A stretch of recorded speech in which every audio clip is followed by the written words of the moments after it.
আগামী 23 মে প্রেক্ষাগৃহে মুক্তি পাবে মিশন ইম্পসিবল ফ্র্যাঞ্চাইজির অষ্টম cinema mission Impossible the final reckoning.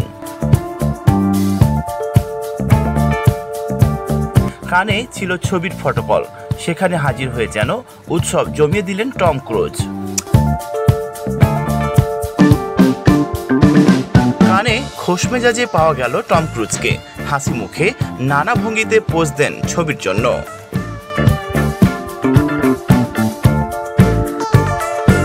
Mission Impossible the final reckoning ছবির ফটোকলে সিনেমার অভিনয় শিল্পীরা। নির্মাতা ক্রিস্টোফার ম্যাকুয়ারির সঙ্গে পোজ দেন টম ক্রুজ। গত সপ্তাহেই দক্ষিণ কোরিয়া সিউল থেকে সিনেমাটির প্রচার শুরু করেন টম। এবার তিনি হাজির হলেন কান উৎসবে। 3 বছর পরে কান চলচ্চিত্র উৎসবে পাওয়া গেল এই অ্যাকশন তারকাকে। এর আগে ছিলেন টপ গান ম্যাভরিক সিনেমার প্রিমিয়ার উপলক্ষে।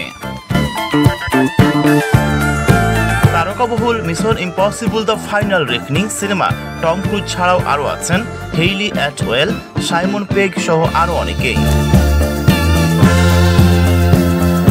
তো বন্ধুরা, আগামী 23 মে প্রেক্ষাগৃহে মুক্তি পাচ্ছে মিশন ইম্পসিবল ফ্র্যাঞ্চাইজির অষ্টম cinema mission Impossible the final reckoning.